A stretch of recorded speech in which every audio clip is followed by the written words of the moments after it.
Boom, boom, boom, boom. Scotty, hot from YouTube. What's going on? You cut out there a little. Of course, right at the start. Of course, Great job. right off the hop.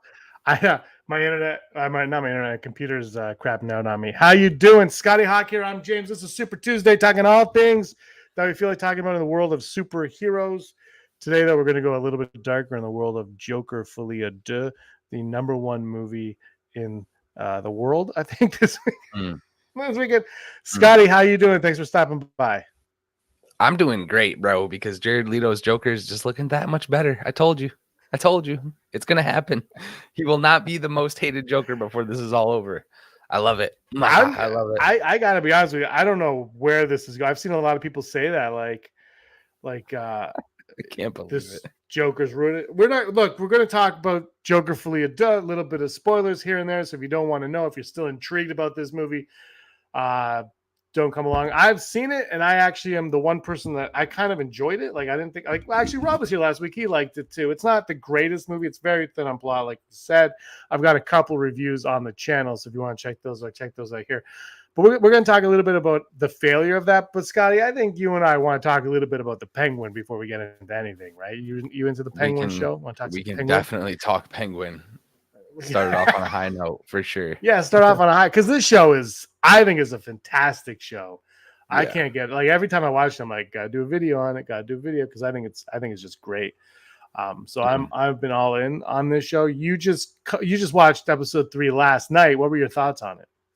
I texted you like 5-6 minutes into it because full spoilers for anyone who's here on replay, but you don't realize what's happening until you're 6 minutes in. I thought that we were in the present time watching Vic walk down the sidewalk, say what's up to his girlfriend and his family. But no, this was like pre the explosions and the levees, and like you see what happens to Vic's family. And I like immediately, I'm so immersed into this kind of stuff. Like I get emotional at these little tiny moments, and I'm just like, man, it makes you like Vic that much more, knowing that like the Penguin really offered him like security more than we know. His family's not with him anymore. Now his girlfriend is another thing. It's like they're setting this kid up for either a really big failure, downfall as like a scapegoat, or he really can find his place, maybe even end up in the second movie. I don't know. Yeah, I think he's the Jason Todd of this series, and he's going to meet his demise at the hands of Sophia. I think Sophia will be to Victor what the Joker is to Jason Todd. That's where I think we're going with this. I guess if you haven't seen the episode 3, you got to check it out. Spoiler alert. We haven't said anything spoilery yet, but yeah, I think this show is great. It really humanizes Oz Cobb, don't say Oswald, in a way that I didn't necessarily suspect them to.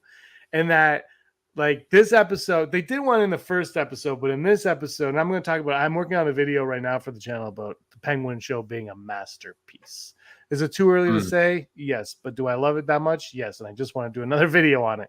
But what I'm thinking though is like, or what I saw was in this episode, there's a moment when they're having dinner together or lunch or whatever it was. And Oz is like, Oz is ordering, and then Victor orders and Victor stutters, right? And then the waiter kind of finishes his sentence, and I was like, "Don't you do that!" That's my Oz Cobb. It's very good.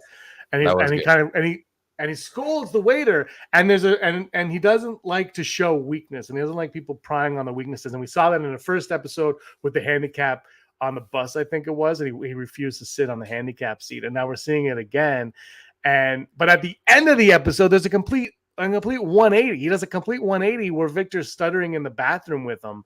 And he gets mad at him for stuttering and kind of finishes a sentence for him. And you're like, okay, so Oz, where does Oz lie? Like I think he's someone that I think he wants to have the power because he's never had the power.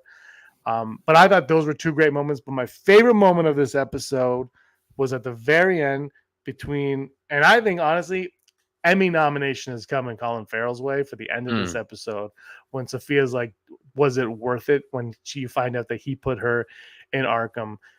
We'll get into the reason why in a second, but I think this moment was so good on so many levels because you saw his vulnerability there, and then Mm-hmm. he was totally honest. He goes, "Yeah, it was worth it," and he explained how he was like, you know, a guy like him would never be in the position to run the Iceberg Lounge and to run the drops operation that was going on, and he got to succeed in a way that would never be plausible for someone like him. And I thought that was, I just thought that was like the creme de la creme, if you will, of the series, showing you like Oz is like a total gangster, and then that happens. But then literally it's got like a scene later, he jumps in the car and he's like, "Screw Sophia, let's go!" When the Mm-hmm. Maronis come. So it's like, Yep. I love seeing Oz and I love seeing him and Sophia's dynamic. But I thought that scene right there, Colin Farrell Emmy nomination coming his way based on that, with the tears in his eyes, and I just thought it was a great moment. Yeah, I mean, everything that he tells us in the first monologue when the young Falcone kid starts laughing at him, he's like, haha, you want to be that guy? Like, he does want to be that guy. The gangster everyone recognizes on the street, the guy that would just give you $100 out of his pocket because he knows you need help or whatever. And he sees himself in Vic. Like, Vic doesn't have anything. Same thing.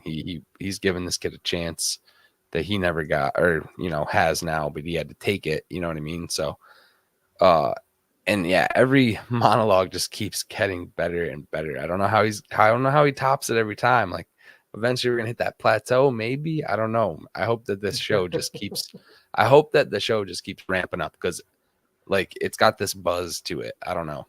I hope that the through line hopefully just carries right into this next movie. Yeah. That's my concern though. Is that it's a limited series, which I think is working to its favor. And I'm concerned that it's going to lose its steam at some point, but maybe I'm hoping not. But the concern is, okay, we're 3 episodes in. It's been strong so far. This one was obviously, I think, probably arguably the weakest of the 3, but it was still very strong. And and we're learning more about these characters and seeing where they're developing and where they're going.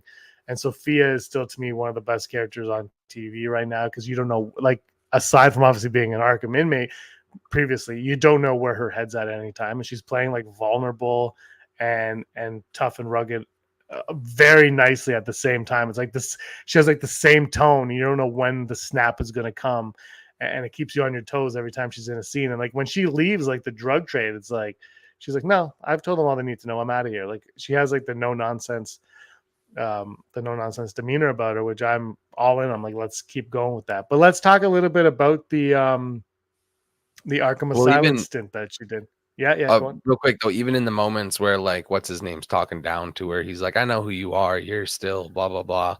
That moment where she's like almost gonna cry, but not really. And I don't know if that is a vulnerability or if that's just the rage. Like, I can't tell. It's so good. I think she's going to unleash soon. Like, there's going to be an unleashing happening, and it's going to be wild. It's going to be a lot of fun to watch and to witness, for sure. Oh yeah, on her end. But she did time in Arkham, and we finally are learning why and what happened. And Oz is obviously the reason why she was there. And we learn in this episode that he ratted her out to, or we're led to believe that he ratted her out to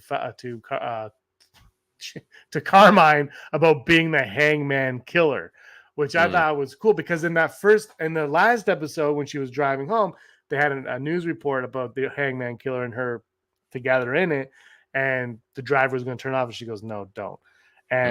And this time, Scotty, she says she is not the hangman killer. Like, she is blunt about it, because I thought she was trying to like keep that part of her locked in, but now I'm not 100% sure if she is or not. And your head starts to go around. She's on these drugs. Her psychiatrist is putting through all these kind of therapy. Does that lead into that? But I don't know. What do you think, Sophia Falcone, the hangman killer? Yay or nay? Oh, yay all the way. She's gonna take her fury out on somebody, and I'm not sure who or when. Victor. That's I don't know. I hope it isn't, but I hate to be that guy, but yeah. Yeah, she's definitely gonna make the Penguin hurt at some point. I think she's just waiting for her opportunity. Or mom. Yeah, we're mom halfway. I think we're halfway through now. Mom. It could be both with one. Yeah, the mom is such a wild card, because you don't know what their play is. Like, I mean, you know what their play is, but you don't know, like, are they going to use the mom to get to Oz, or because again, like I'm on the Victor train here, but I could be way off on that. Obviously, I've been way off on a lot of things all week. If you ask my opinion of Joker 2, but like, where are they going to go with that? I thought that was great. What'd you think of the drugs there? That was cool. That was cool. The fact that like I can't remember what's the mushroom's name, blood heart something mushroom, but it's like I don't know if that's a comic cut or something they're making up for their show. But I was saying any type of villain that uses this type of psychedelics or a gas or something like that, you know, we've seen it before. It fits perfectly in this universe. And who knows, maybe it's hinting at other villains that use drugs to manipulate or mutate, you know, who knows? Give me Poison Ivy. Yeah, I think they're going to go that far, but I like the nod of it being Mr. Yeah. Bloom from the comics. I don't think it's going to be anything like Mm. that, but I think they're using little things. I also touched on a little bit of my review. I think they're hinting at. I think they're hinting at Court of Owls. I really think they're dropping little seeds, little nuggets for fans to pick up on with the Court of Owls and like Bloom, like these little subtle nods to the comics that I don't think are going to pan out in ways that are going to directly lead us to those answers, but they're kind of letting us know, like, hey, these things exist in this world. Just so just so you know, I think that's what they're doing with a lot of that. Yeah, for sure. Like, yeah, any of the. I just hope it's all like leading somewhere bigger. Like if they're cultivating this drug, it's supposed to be, you know, revolutionizing the whole industry. And I'll say it again, like it reminds me of the Judge Dredd movie that was the last one that came out and the drug that they use in that. So once the entire city was hooked on that, it was like taking candy from a baby. So which they could totally be riffing on, right? It's Judge Dredd, because that's a very grounded, like it's a grounded superhero comic book movie. That's a great. I watched that movie for the first time on a plane on my iPad, like years and years and years and years ago, and I just remember this kid looking over, and I was like, "This isn't the movie you want to look over, kid. This isn't the one you want to be watching." I saw that in 3D. I think it was one of the first 3D ones. So good. Yep. Nah. Yeah. That's. I didn't get a chance to see that one in the theater. Unfortunately, I was like, back before slow motion was overplayed. back before people were using slow mo too much. Oh yeah, we won't get into slow mo on this one. All right, let's get into our main topic right now, Scotty. Joker Folie A Deux was released over the weekend, and it made less money than Morbius did opening weekend. I had a chance to see it. I have 2 reviews on the channel. You should check those out. I don't think it's a bad. I'll get right to it. I don't think it's a bad movie. I think it's thinly plot. There's a very thin plot in this movie, but I don't think it's a bad movie. I see a lot of people talking. I think part of the issue is it's the Joker, but it's really not the Joker. It's Arthur Fleck more than the Joker in this movie. So anyway, spoiler alert for the Joker Part 2. If you haven't seen Folie A Deux and you want to for some reason you haven't, then come back here later. But we're going to talk about this Variety article because a lot went down, Scott. A lot has gone down with this. Oh yeah. First I want to bring up these points for you. I can't bring this on the screen, but I'm going to read this. This is from Culture Crave online. Details on disaster is what this is called. Okay, so we're going to get into this in the Variety article, but let's kind of go through these points here. The idea came to Joaquin Phoenix in a dream. That's not the first time. Contemplated putting it on Broadway show before committing to making a movie. That's a strange one. Yeah. Todd Phillips had free reign with Warner Brothers wanting him to do his thing, and the film had no test screenings. Lady Gaga signed on before the script was finished. New DC boss James Gunn had 0 involvement, gave notes, but Todd Phillips didn't use them. This is all from the article we'll bring up. Film had a budget $200 million, including $20 million for Phoenix and $12 million for Gaga. Musical aspect was largely downplayed in marketing, with director Todd Phillips at first insisting it wasn't one. Christopher Nolan changed. Yeah? Yeah, I remember. Todd Phillips was... pushback. Sorry. Yeah, no, go on. Todd Phillips was secluded on a ranch during the opening weekend, like it's a movie release. Chill. Film was panned by fans and critics. Currently holds 32% critic score and 31 audience score. Rotten Tomatoes. Cinema was a D, lowest ever for a comic book film. Domestically opened with 37.8, lower than Morbius and the Marvels. Needs 450 to break even. Warner Brothers Discovery is already 40 billion in debt. So it's not looking good for our boys at Warner Brothers or some of those numbers are outrageous. Outrageous. See, I will look. The thing with Joaquin Phoenix making 20 million. The first, I don't know what he got paid for the first one, but the first movie made $1 billion. We can't forget the first movie made $1 billion, right? Like it made $1 billion, and he won an Oscar, and he was a driving force behind that. Like he was so. I think people forget how good he is in that movie. He's really good in this movie too. I'm not gonna lie. I think people aren't talking about it because they're so unhappy with the film, but I think his performance again is. My wife turned to me halfway through and she goes, "He's gonna get nominated, right?" And I was like, "Nah, he's not going to." But he's so solid, and obviously he sings and dances kind of in it too. But he's really good. There's a court scene, Scotty. It's worth the price of admission just to watch him in court, is what I'll say. It's just ridiculous. Cool. So anytime I'm reading this article, you feel free to interrupt and give your opinion, and I will do the same. So this is Variety's article, which had a lot of the information I just gave came from it. It's inside the Joker Folie A Deux debacle. Todd Phillips wanted nothing to do with DC on the $200 million misfire. Which, by the way, I don't think is that crazy that he wanted nothing to do with DC. I really, honestly, I don't. And I say this as like, think about like Todd Phillips is a filmmaker, artist, whatever, right? Like that's his profession is that he made the first movie the way he wanted to make the first movie, and it made $1 billion. So, and when you make the studio, and the reason why he made that movie was because with The Hangover, he made the studio $1 billion. And when you make the studio that kind of money, they give you carte blanche to do what you want. And here we are. Here we are. 2 years later, on September 30th, Lady Gaga blew kisses to fans outside the TCL Chinese Theater ahead of the premiere of Joker Folie A Deux, while Joaquin dropped his typical solemn facade and flashed a few smiles from the red carpet. Meanwhile, Warner Brothers Discovery CEO David Zaslav dropped by the after party at Sunset Tower and mingled with the film's two high-paid lead actors as the meatless sliders, vegans. Such a weird. They're like, we got to bring up that it's vegan.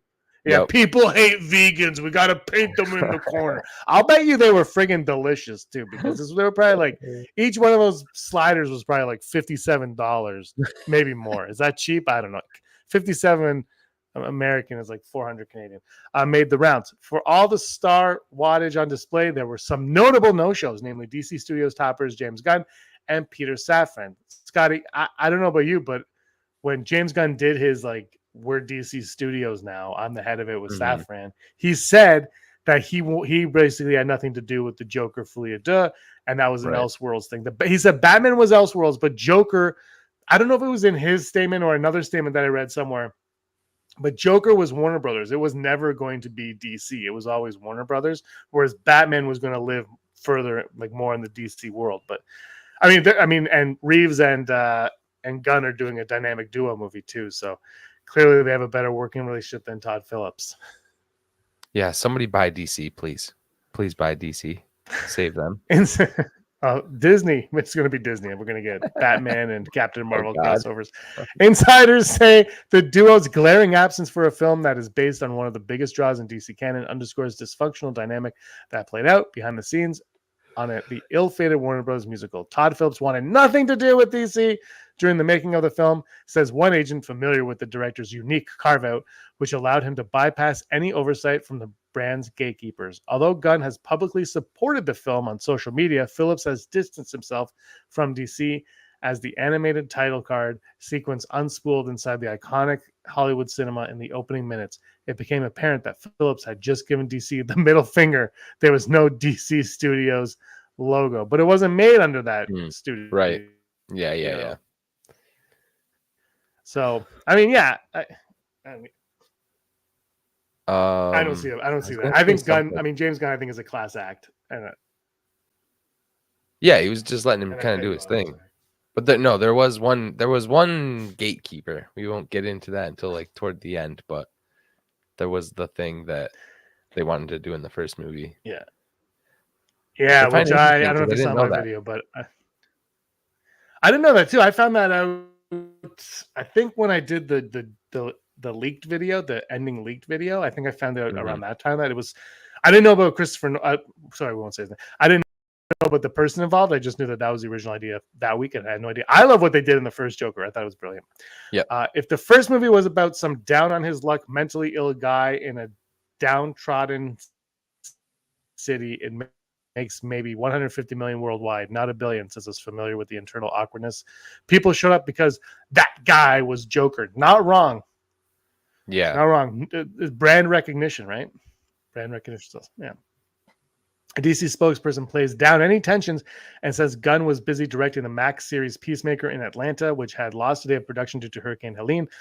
While Safran was sick, a Warner spokesperson notes that a DC logo appears at the end of Joker sequel. Phillips declined to comment for the story. No kidding. I think the logo is probably because they're DC comic characters that they're using.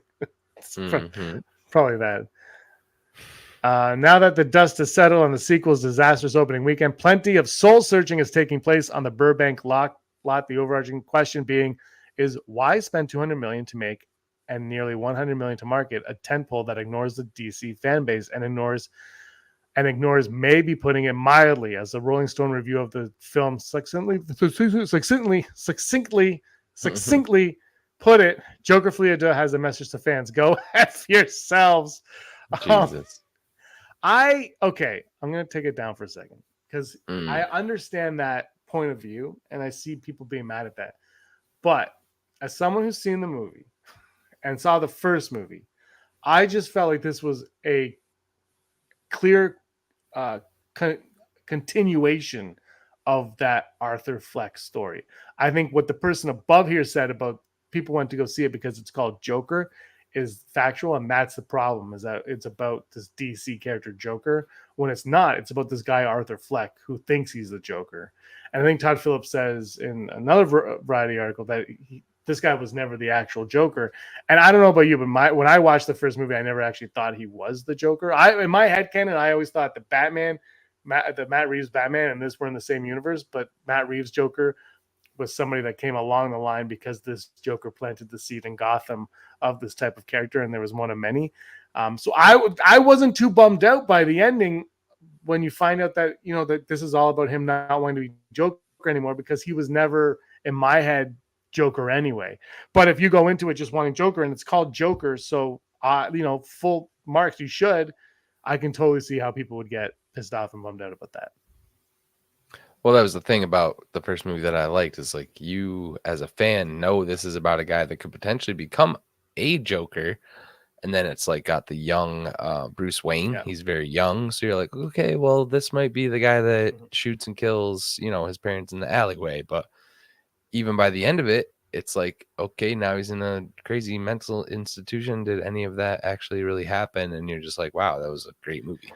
Now the second one is like fleshing out these answers and stuff that people don't necessarily need answered about their Joker character, and kind of shoehorning in this other stuff, which is like forcing the issue on fans. I think that's where the FU to the fans comes from. And I'm not sure. See, my thing is, I'm still not sure how much of this movie is not in Arthur's head. Right. Like, and they never, like, obviously the singing and dancing is, but I think there's more. Because the first movie, so much of that was in his head, and you're like, oh, none of that happened. He made it all up. This one, they don't give you that knowledge at all. It's always just taken as like, this is all happening.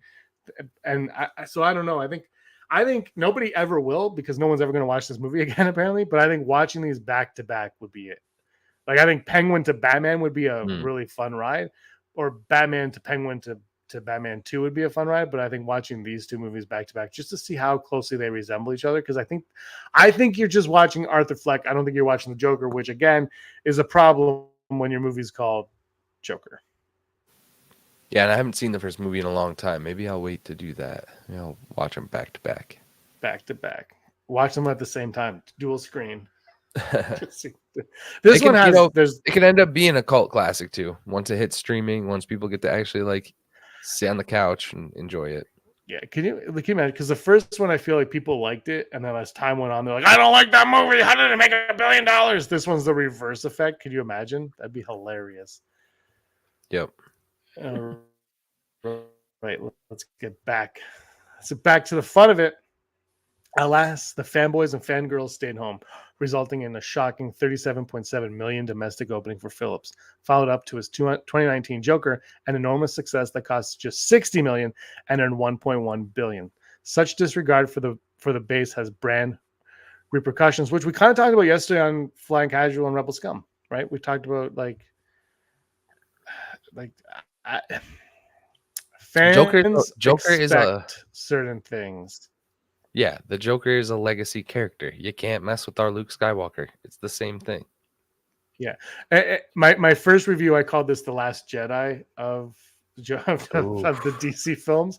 And on my second review, I called it the Seinfeld finale of the Joker universe. After all, Joker is not some obscure character. The Batman foil is by far the most high-profile villain in comics, spanning either DC or Marvel. But given that Phillips made such a wildly profitable first Joker for Warner Brothers, not to mention 3 Hangover movies, a motion picture group chiefs, Michael DeLuca and Pamela Abdy seemed unwilling to say no to their prize director with their first green light. Financially, I understand that too. He just made you billions of dollars. I think $200 million for this movie, though, is kind of ridiculous. But I'll say this. It's still cheaper than The Acolyte, but I'll say this. It's the best. Like, this movie is, I don't care what anyone says, is gorgeous looking. It is shot magnificently. Like, they didn't cut corners on that. So you say what you want about, the plot's thin, they ruined the Joker, but it looks sensational. Like, every shot is just beautiful. It's good to see Gotham getting some respect, finally. We get a lot of. I wouldn't say that. I would say Gotham's barely in it. I'll just wait for the Penguin next week. I'm not even joking. We have Gotham at home. That's me riding back in the car from Joker 2. We have Gotham at home. Yes, we have Gotham at home. There's a part though when he's on the streets of Gotham, and you're like, oh, I love this Gotham, and then it's gone. Yeah, damn it. I'll watch Grease again before Joker 2. What about Grease 2? What about Grease 2? Would you watch Grease 2 before Joker 2? Best sequel ever made. You know what though? I'll say it's one hell of a sequel.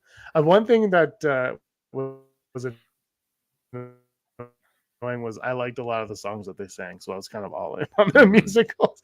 Mm-hmm. The music lasts too long, and like 2 or 3 of the songs, you like just cut these from the movie. I think if they would have. But you still have the same ending, so people would have hit it anyway. Right. Okay, let's continue. The movie began production on December 2022, 2 months after Gunn and Safran took control of DC, and many expected the duo to provide notes and feedback on the R-rated musical, especially given the capital outlay involved. But Phillips balked and would only liaise with DeLuca and Abdy, and he has done little to dispel the appearance of friction, even though Gunn and Safran were on hand for the first director's cut screening for the studio.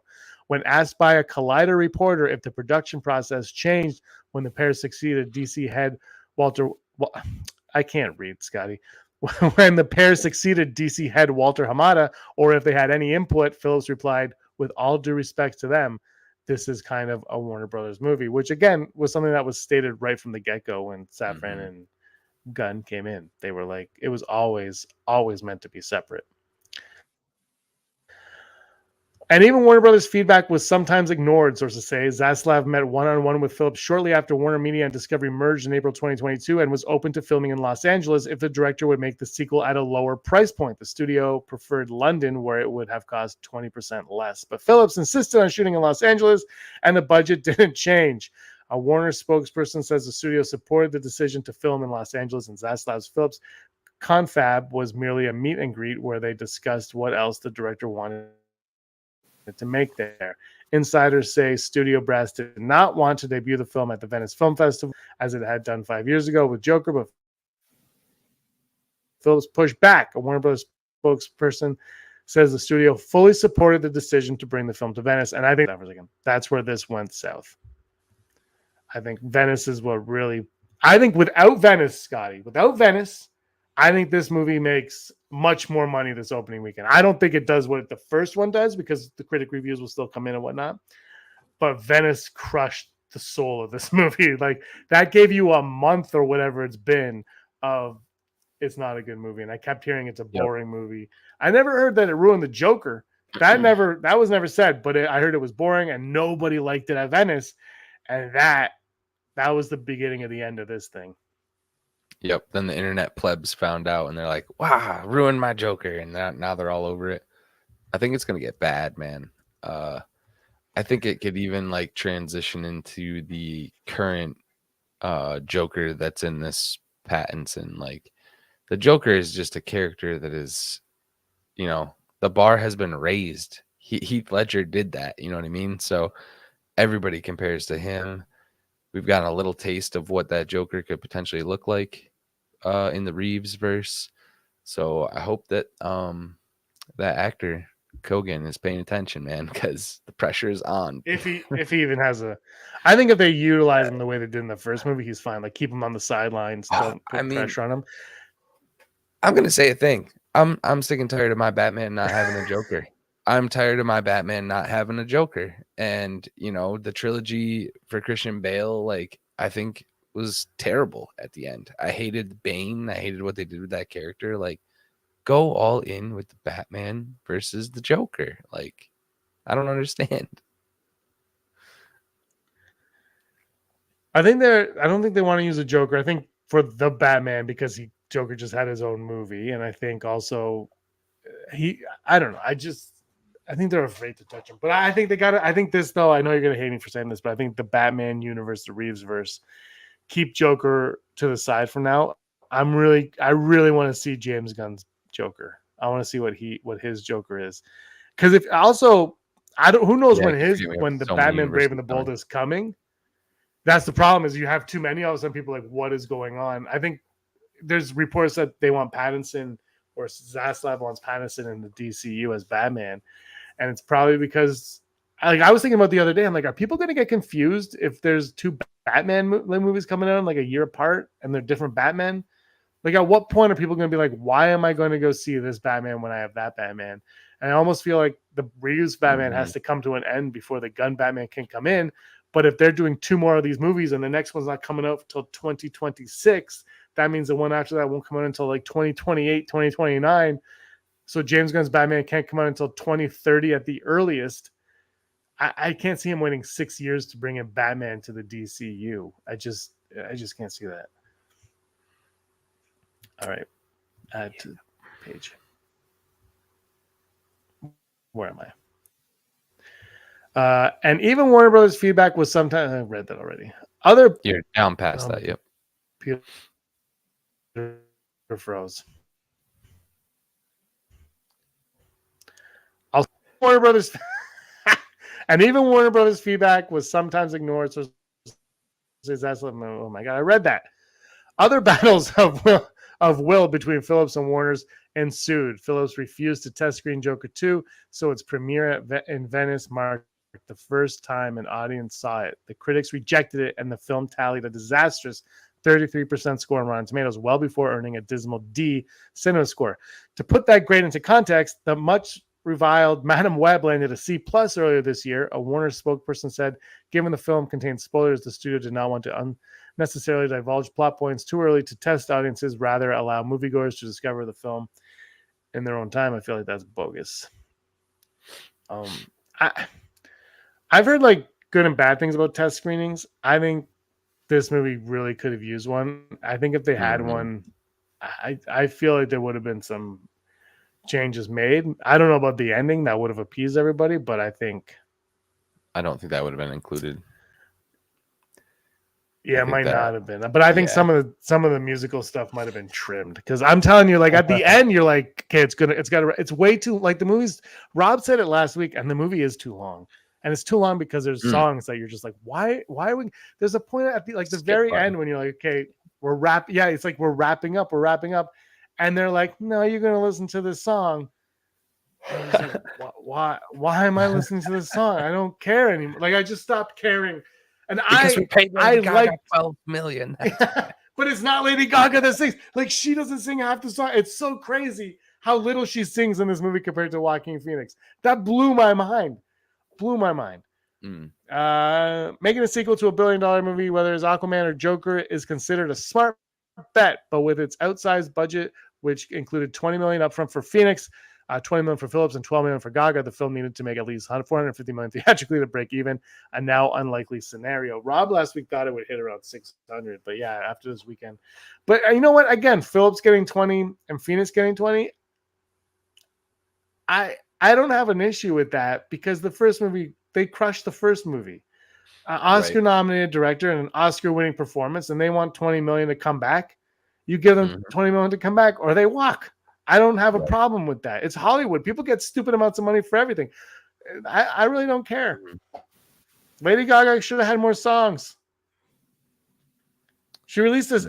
We talked about this a few weeks ago. She released an album of songs, and now I understand it's because she doesn't get to sing enough in the actual movie that she had to like sing on her own album. And she sings some songs on that album that are in the movie, and I'm like, you're singing it better than it was in the movie. Why don't we have that version in the movie? Right. Which is doable in this day and age, so there's no excuse. Yeah. Exactly. This is a black guy from Warner Brothers at a key time with the industry expecting a hit, says Wall Street analyst Dan Ives of Wedbush Securities. The timing could not be worse.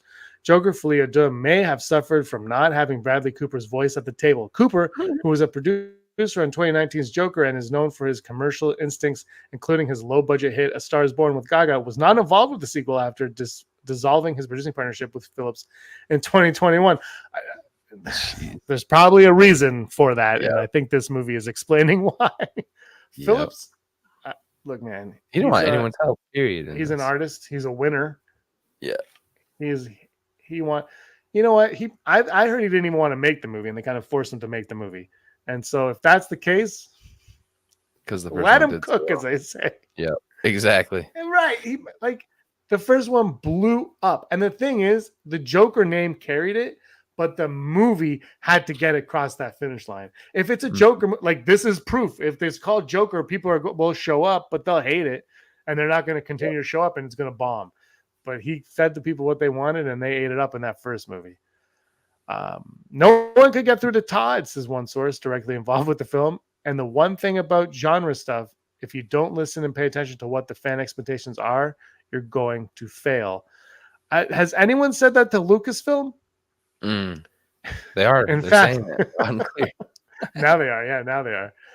In fact, catering to the fan base was supposed to be the strategy. When Zaslav era began, the CEO touted a 10-year plan for DC that would take a page from the Marvel playbook, in which all films adhered to the singular vision of President Kevin Feige. Yet somehow the Joker sequel was allowed to skirt that mandate. Well, because it's not a DC movie; it was a completely separate thing. Am I wrong? Like, do I have my facts wrong on this? No, you're right. And the fans have been constantly harping on James Gunn about literally anything underneath the DC umbrella. And it's like, dude, let him make his cinematic universe. All his stuff is connected. Yeah. The animation, the everything, all the actors are the same voices in live action, in the cartoons. Like, it's coming. Just stop bothering him. He's been very vocal on saying that Joker is not in that universe. And I don't know what's going on. Not surprising, the core DC fans revolted, and the result is damage to the brand. Is it damage to the brand? Because again, I still feel like people who watch this movie know what it is. You know what I mean? Like they know that it's not connected to anything. Exactly. So I don't know if the brand is damaged. I do think though it's harder. The damages is Warner Brothers, 100%. Yeah. I mean, no. This is a Speed 2 level of a disaster with Warner Brothers massively overspending on a sequel. They did overspend on it, like $60 million for the first one to $200. They always do that though, and more money doesn't mean it never means better. Again, Lucasfilm. But Warner Brothers has the biggest hit of the fall season in Beetlejuice 2, and now likely the largest flop 2 in Joker 2, which is the way of the sequel. But Beetlejuice is a sequel. The truth is, the creators of Joker went a direction that the majority of audiences didn't want to follow. Ultimately, choices were made, and unfortunately, they didn't align with the moviegoer's taste. Yeah, I think I'm curious if you change. There's a part of the movie where. Are you good if I talk about this, Scotty? Yeah, we should talk about it. All right. Yo, So there's a part of the movie we where never have to again. I'm just where Puddles from the first film, the one he lets go and does the murder in the first film. Yep. He takes the stand, and they have a moment, and he goes, and he's like, did you watch me on the talk show? And he's like, no, I was in a police station. They thought you were going to kill me. And Joker kind of feels betrayed by him, and he's like, I liked you. I said I wasn't going to hurt you. And then there's an emotional, and then Puddles gets emotional. And he's like, do you know how hard it was for me? I couldn't go back to work. I can't do this. And there's like this whole bit. And that's when Joker, he kind of switches his flip. He's like, maybe I'm not Joker. There's a moment where he's like, maybe I'm not Joker. So anyway, it starts playing out, and then he starts his decline there. But then you're finding out if he's guilty or not in all of his murders from the first movie. And there's a car bomb explosion, blows up the courtroom.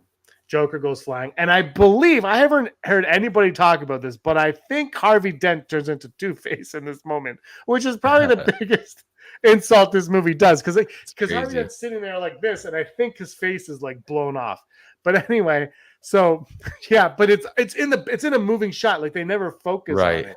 And no one's talking about it. And I'm like, I'm pretty sure they just blew off Two-Face's face.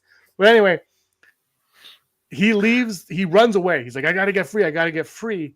And then these two Joker fanboys grab him and they put him in a car. Like, you know how at the end of the first movie, there's all the Joker. It's like that. And they're there. They're like, we love you, man. We love you. We're going to take you. We're going to hide you. And then he ends up escaping, goes to see Harley Quinn, and she breaks up with him. And then everything happens. But I'm wondering if they would have stuck him in that car and had him break free and just be like, I am, and then just kind of come to terms with, I am Joker or something. I wonder what the reaction to this film would have been. I wonder if you stopped the film, like you go on a little bit further, but he just is like, you know what? I didn't think I was Joker, but I am the Joker. And, you have a scene in there that obviously takes away from what Puddle says or something. But I wonder if fans' opinions change if they go that route, if they end it there. And, you could still probably kill him. But if he just accepts who he is and then dies, I wonder if fans would have been along for that ride. I don't know. We'll never know. No, I think that would have been a perfectly fine ending too. You fall in love with that character from the first film, and then to just have him killed off and like passing of the guard thing that they try to do. I get with it, and I get the intentions. I like what they did. I like what they were doing with that idea. I think the cutting his smile into his face, it's in the back. I think it's stupid. We're going to get to it, but I agree with the first movie's opinion. Why they didn't put it I agree with this, and I'll explain why in a second.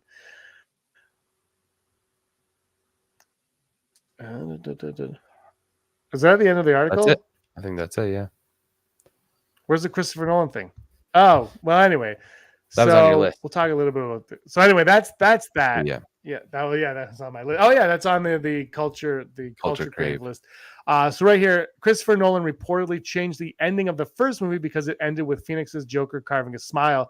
There was no resistance for the sequel with Nolan leaving Warner Brothers. I'll talk about this just briefly. So like I said, the unnamed inmate does it. The one thing with this unnamed inmate is he's in the entire movie. He's in the entire movie, just in the background. And the opening cartoon, I think, is called like Me and My Shadow, and Pepe Le Pew. They're watching a Pepe Le Pew cartoon, and he goes, me, my echo, and my shadow, my echo, and me. And the whole movie, and when he said that, I'm like, okay, so there's Joker, Harley Quinn's the echo, and then this creepy inmate in the back is the shadow. And he's been that's and cool. I think the Joker's actually, that's how I interpret it. I think the Joker's meant to be the shadow, but I'm going with this guy. But also in my interpretation, this guy's still living in Arthur's head. But anyway, this is a whole other time. But he's in the whole movie, and he always like has like, he's mimicking like a smile in all these scenes. This guy's just standing there like smiling. They cut to him a couple of times. You can see he's obsessed with Joker. So he comes up and he shanks him, kills him dead, as everyone knows. And then as Arthur's lying there dead, he goes behind him and just kind of slisses him like this.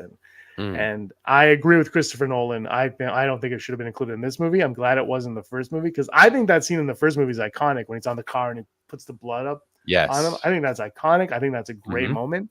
I think it's better than cutting a freaking smile in his face, which is kind Yeah. of grotesque.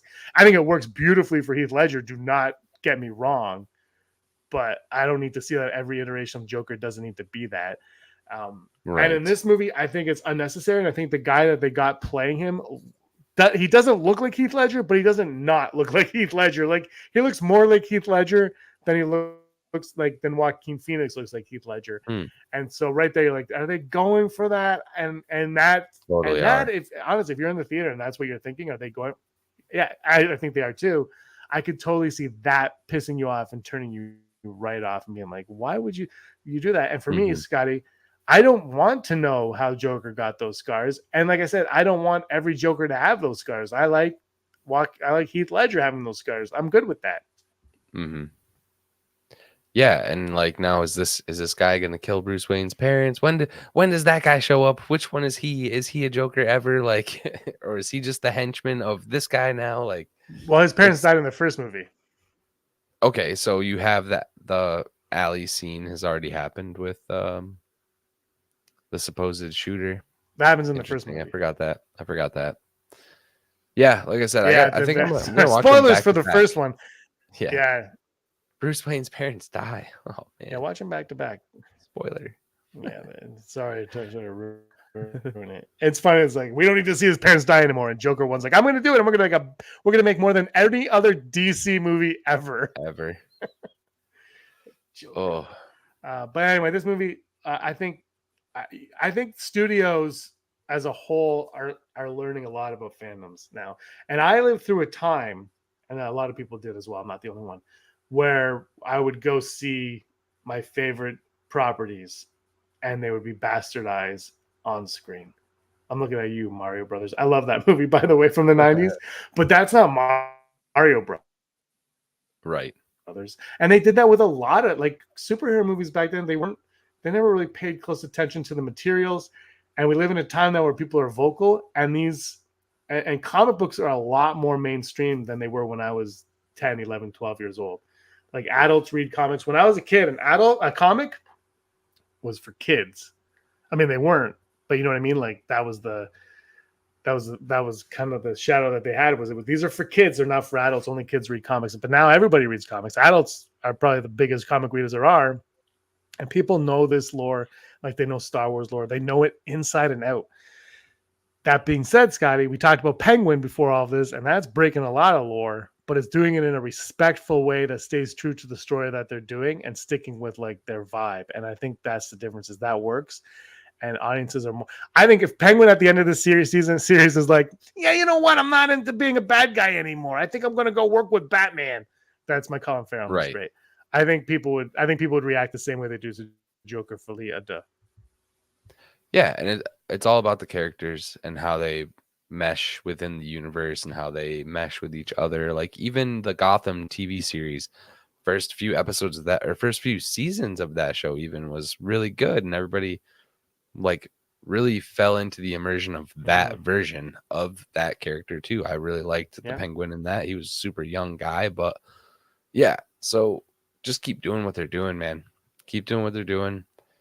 I hope that every character, and I think every character that they introduce from now on is just gonna like fit like a puzzle piece, man. I think that Matt Reeves has got this figured out. I can't wait to see who's cast in the second film. Like I'm already ready. I know that he finished the script, I think. But then we have he finished the script a couple weeks ago. I think it was like Batman Day. He finished the script. Oh, which nice. Is exciting. Yeah, I'm looking for it. I think that movie is going to be fantastic. I have a next Tuesday's topic. If you're with me, thanks Tuesday. I have a good Batman 2 topic to discuss then, because I think I was going to talk about it today, but I'm like, let's go down. Let's finish the line of the Joker talk, because people are still, we still got to talk about the aftermath of Joker and whatnot. But I think honestly, I think I like where they're going with Batman 2. Not that we know anything about it necessarily, but it's very exciting stuff. And I think the Penguin show is setting up.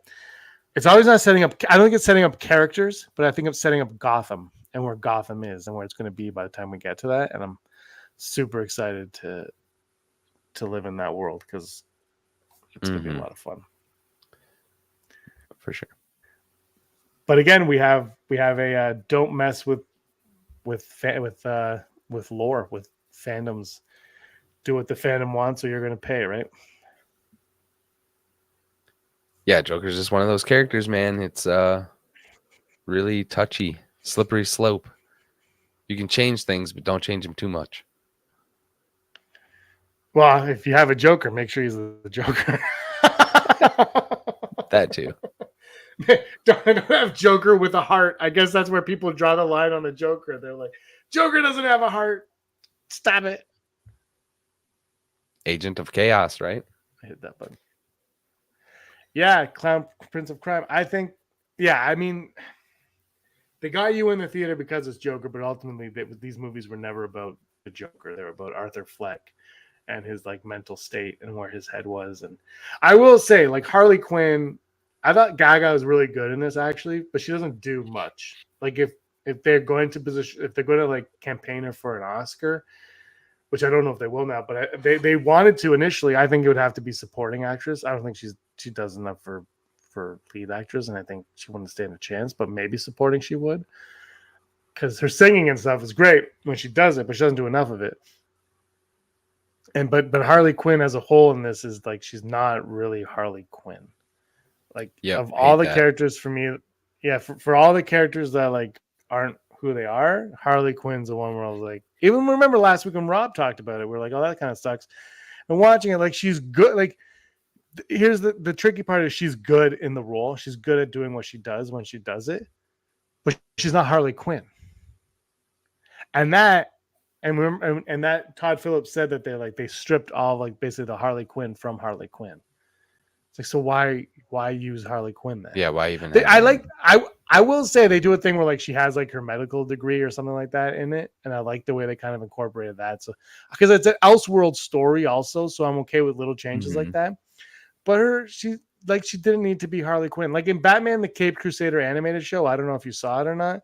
They have Harley Quinn in that, and they completely change Harley Quinn in that show too. But I think Harley Quinn there works a lot better than she did in well, I think Harley Quinn works in this Joker Folie A Deux if you buy into the story that they're doing, but she's not Harley Quinn is what I'm saying. Like she to me was more disappointing than Joker, because Joker was established as Arthur Fleck, whereas this is Lee Quinzel. You can't change Harley Quinn, and when you do, it's like what's the point?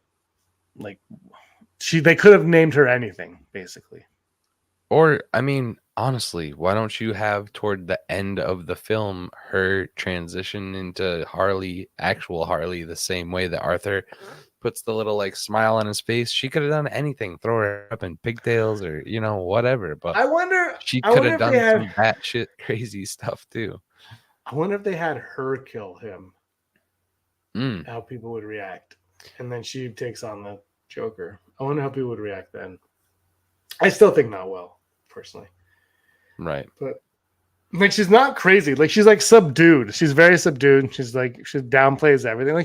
Like the performance she gives is good. It's just not Harley Quinn.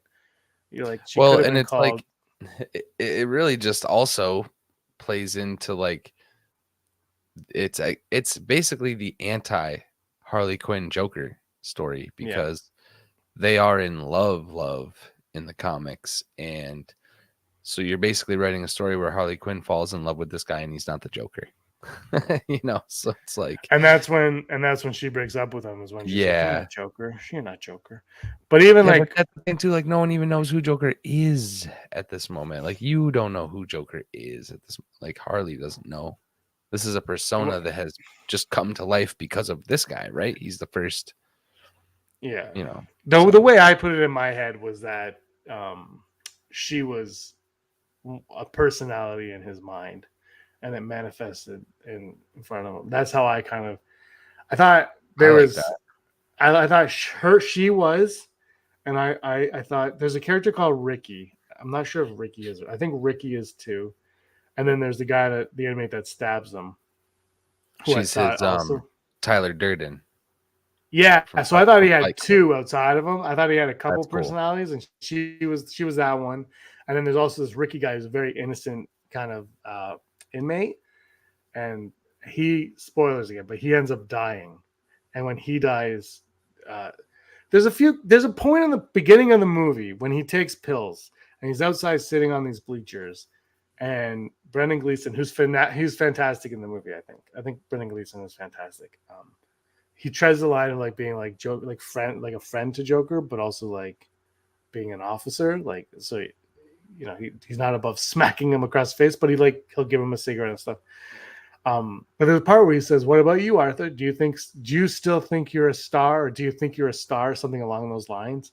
And he says that line. It's in the trailer, I think, but he says that line. And I swear, from that point on, it's either that point on or when he takes pills, the movie changes, like very subtly. But all of a sudden, they're like, "Arthur, you're allowed to go into B ward now and sing with Harley Quinn and all these people." And it's like, you weren't allowed to because you kill people, but I said you're nice, so now we're going there. And he gets to go there again, and then he gets to go watch a movie. And there's all these liberties are being taken for Arthur Fleck now. And you're like as soon as that happens, there's like this shift in the movie. I don't know if I took it deliberately, but I don't know if it was or not. It might have just been lazy writing, but I took it deliberately. I'm like, I don't know if we're seeing what's really real anymore. I think there's snippets of realism that drop in every once in a while, but I don't know if the whole thing is, because Arthur Fleck is an unreliable narrator, and we're seeing it through his eyes. So you can't trust what you see. And so I think that's why I was able to enjoy this movie more than a lot of people. Not saying, and I don't recommend it to anybody, don't get me wrong. But as soon as he says, do you still think you're a star? And he takes the pills. I can't remember which one happens. All of a sudden, like, I got you in to sing. I did this. We could do that. We could do that. And it's like, what's happening here? He tries to escape prison, and like that actually happened. I'm like, but he says he would get shot, and he doesn't get shot. So I don't know. I have a lot of questions about what is real and what isn't real in this movie. And yeah, I'm curious. I haven't seen anybody talk about that though. And the first, I think I'll enjoy it based on that alone now. If it has open interpretation, well, it might not. I might be the way first out. one. Yeah, no, I mean, the thing.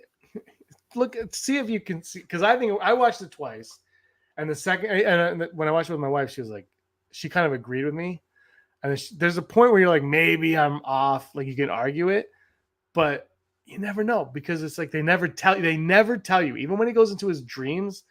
I think one song and dance, they tell you it's a song and dance, but even that whole sequence, I'm like, is this even really happening? I don't even know if this is really happening in that moment. And that's Joker Folie A Deux for you. It's not real. No one ever really knows if it actually happened. Yeah, this might be one where, you know what, people are like, this hurt the brand, but I also think this is one that you can. I think it hurts the first movie, because I think the first movie is brilliant, and I think this hurts, especially the scene in the TV studio. I think this hurts that movie, but I think really it doesn't hurt DC so much. I think this is one that they'll have to just like suck up and be like, okay, let's forget about this movie for a little while and let people forget about it, and then be reintroduced to. Because at least with the Joker, you know, you have Jack Nicholson Joker, and then you have Schwarzenegger Mr. Freeze, and then Heath Ledger, and then you know, they have Scarecrow, Heath Ledger, and your favorite Bane can all come in after and be like, Bane, I think, is the big one where they did something to Bane and Batman and Robin, and they brought him in Batman Dark Knight Rises, which you weren't a fan of, but they grounded the character and they kind of made him more mainstream, and people aren't like, oh, he's not just that cheesy villain from that movie from the 90s anymore. I think Joker is, I don't think it's the character's in as bad as place as Bane was. Right. Yeah, no, I agree. I think another like unforeseen side effect too could be that if this is the last taste of Joker that fans have in their mouth, that could be like helpful for James Gunn and what he does with his Superman universe and the Batman, Brave and the Bold, right? So it's gonna have a grown son, I hope it's Damien. It's Damien, right? Yeah, it is. He said Damien. Yeah, that movie, if it's the casting of that kid needs to be perfect, one, And if you get a Joker, honestly, like with your Batman, that is a top tier casting, like a Heath Ledger style, like that movie could be phenomenal. That movie has so much potential. Yeah, totally agree. And I can't see James Gunn botching up the DC universe because of his time with Marvel and just the understanding he has of the characters. And I am someone who absolutely loved the Suicide Squad. I know you love Suicide Squad. I absolutely love the Suicide Squad.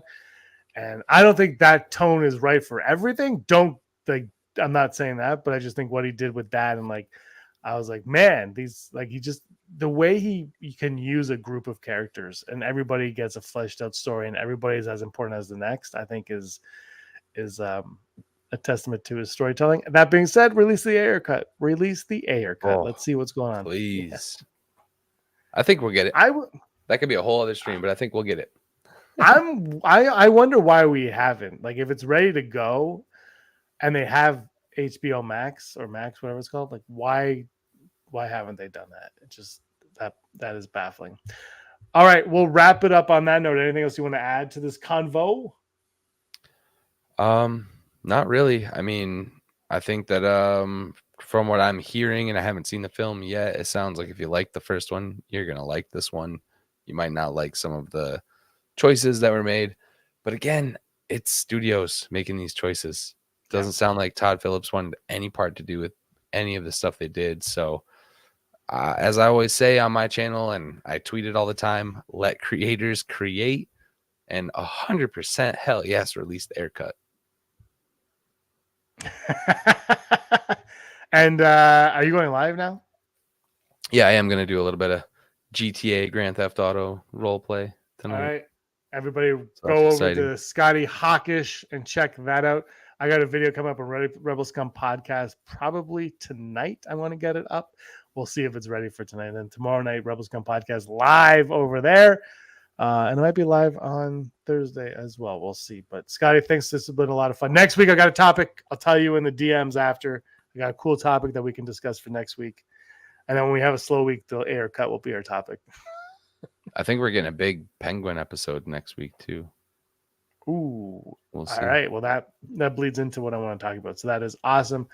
Thanks for joining me. Thank you guys for watching. Thanks for the chat. Thanks for liking. Thanks for subscribing. And yeah, thanks for everything. May you be the master of your own. Let me put this video back up. Universe. Look at this. Tech savvy.